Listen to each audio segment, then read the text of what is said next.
В эти дни в Южном Дагестане идет посадка садов. К примеру, в Сулейман-Стальском районе реализуется крупнейший инвестиционный проект «Миллиардник. Стальские сады». Инвесторам запланирована закладка традиционных и суперинтенсивных плодовых садов по современным европейским стандартам. С Южного Дагестана вернулась наша съемочная группа. Слово Раиме Абдулаевой. Всего в общей сложности будут заложены яблоневые, черешневые и фундучные инвестиционные сады на площадях 500, 200 и 300 гектаров. Для этого в районе выделена площадка в 1000 гектаров. Предусмотрена процентная ставка государственной поддержки.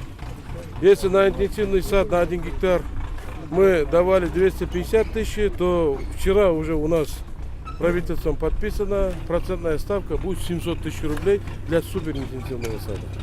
В реализации этого проекта будут участвовать жители 3 ближайших сел – Артасталь, Ашагасталь и Юхаристаль. Будут трудоустроены порядка 1000 человек. Я за сегодняшний день посадила 300 деревьев. Настроение отличное, погода прохладная, все равно настроение нормальное. Сады закладываются высокоурожайными сортами яблони – Golden Delicious, Granny Smith, Gala, Red Chief, Fuji. Посадочный материал из Италии, Сербии и Краснодарского края.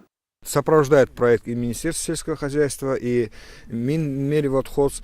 Уже ремонтируется Кировский канал, уже вторая очередь готовится, не только в этой зоне. Нам даст возможность в перспективном будущем 2500 гектаров дополнительно, условно неорошаемых, то есть багарных земель, подвести под воду и организовать садоводство, растениеводство и другие мероприятия направления агропромышленного сектора. Сумма вложенных средств более 180 миллионов рублей. В настоящее время ведутся работы по инфраструктурному обеспечению инвестиционной площадки. Проведена высоковольтная линия электропередач протяженностью в 4 километра. Установлена трансформаторная станция. Завершается строительство гравийной автодороги в 7 километров. В планах инвестора также создание логистического центра, строительство фруктохранилища на 10 тысяч тонн и цеха по изготовлению пластиковой тары. Полная реализация проекта «Стальские сады» планируется к 2022 году. В планах сейчас строительство на 10 тысяч тонн холодильной установки поэтапно. Это будет 4 этапа по 2500. Естественно, будем, есть у нас уже договоренности с нашими крупными сетевиками.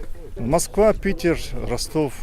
После посадки садов гости из Махачкалы и представители районной администрации осмотрели мелиоративные объекты Сулейман-Стальского района. За последние 2 года в этом муниципальном образовании реализован ряд проектов, связанных с обеспечением поливной водой. Проведены укрепительные работы на межхозяйственных оросительных каналах. В настоящее время идет строительство второй очереди канала Кировский. Бетонная облицовка, то, что мы сегодня увидим, да, и мощность канала проектная 2,5 кубометров в секунду уголовой расход. И это обеспечивает практически без ни одного водовыпуска на всем трассе канала и без расходов. Будет единственное испарение, фильтрации практически не будет, поэтому у нас без потерь будем доставлять воду на такое расстояние. Завершение строительства Кировского оросительного канала по плану намечено на декабрь 2018 года. Однако мелиораторы собираются сделать подарок сельхозпроизводителям Южного Дагестана и закончить работу уже в августе. Раима Абдулаева, Башир Алиев, Хасига Зиамарова. Время новостей.